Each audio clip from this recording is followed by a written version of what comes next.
Hello everyone and welcome to another video. Now every so often we test the odd game with the RX 550 or it might feature briefly in a video regarding low-end GPUs, but some of you have been asking for a full video dedicated to this card, which was for a while AMD's cheapest new GPU. I guess it still is, even with inflated prices.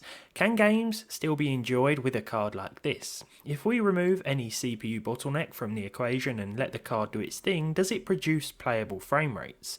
The way I see it is that with this card you can either make game ruining graphical tweaks to try and target 60 FPS, or you can use quality sacrificing graphical changes to maintain 30.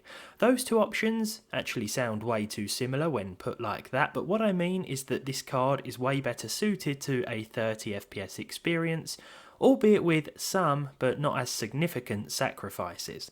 Red Dead Redemption 2 is a good place to start. This 550 is a 4GB card, and therefore games like Red Dead can utilise higher texture quality straight from the options menu. Now I advise that you either use high or ultra because anything lower doesn't look very good at all.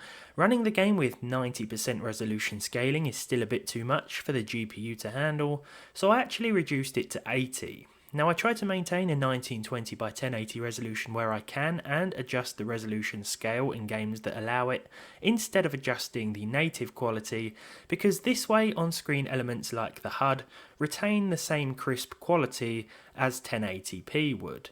Of course, this is just personal preference. Now 80% of 1080p actually meant that the game was what I'd consider playable.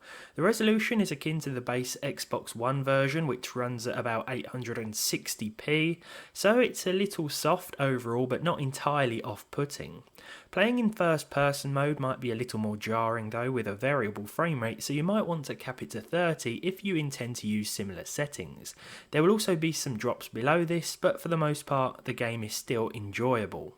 When it comes to competitive first-person shooters like Call of Duty Black Ops Cold War, the more frames you can get the better. However, this rule has its limitations because turning the resolution or scaling down too much will make on-screen enemies very difficult to see and therefore hit. So the important thing with this game is trying to find a balance between performance and quality. Everything here was set to low, with the texture and anti-aliasing options set to medium. This kept things a little more crisp overall and countered the effects of the lowered res scaling, which was set to 75%. The game was essentially running at 1440 by 816. We were averaging just over 50 frames per second. As I said before, 60 will be possible with further sacrifices, but turning everything into one big blurry mess isn't going to really help out in terms of trying to stay competitive. It's a mixed bag with Black Ops Cold War. Some maps will however perform better than this and hit closer to 60 anyway with these graphical options. In The Witcher 3, I decided to try and go for the best settings I could and retain at least 30 FPS to try and outdo the PlayStation 4 experience that I've gotten so accustomed to over the years. This is possible with a native 1080p resolution and the medium in-game preset. The post-processing options were set to low. Novigrad is one of the more demanding areas of the game, so to see a plus 30 FPS average here was good. Again, it could be worth implementing a cap to make any dips feel less significant, but there really weren't that many.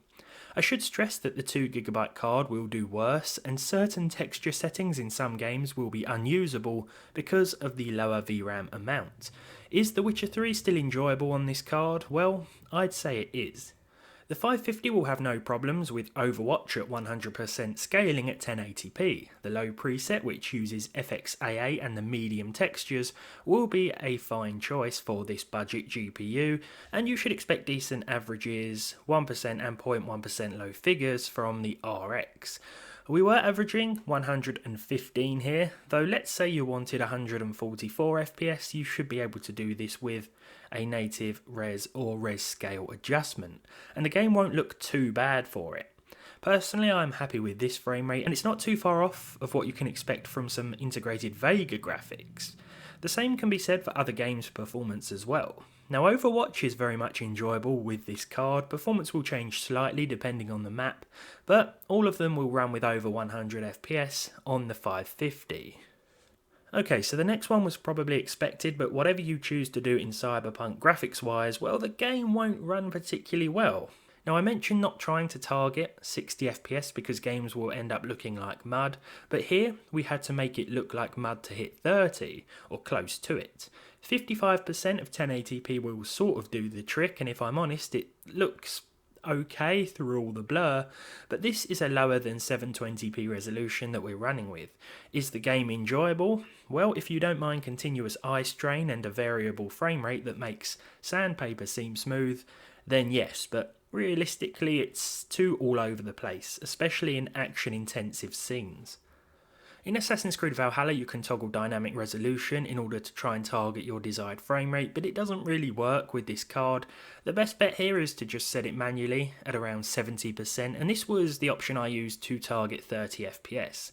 This is the result of the in-game benchmark, but realistically, built-up town areas will cause dips to the high 20s, and more open areas will mean a closer to 35 or 40 FPS experience. This again gives us the best balance between performance and quality without sacrificing too much quality-wise. It still looks good to be fair, if not a little soft overall, just like the image in Red Dead Redemption 2 with this hardware. So just like in Cyberpunk, some pretty big sacrifices are needed in Watch Dogs Legion as far as resolution goes, but it does perform a little better overall, and to be fair does feel a little more playable.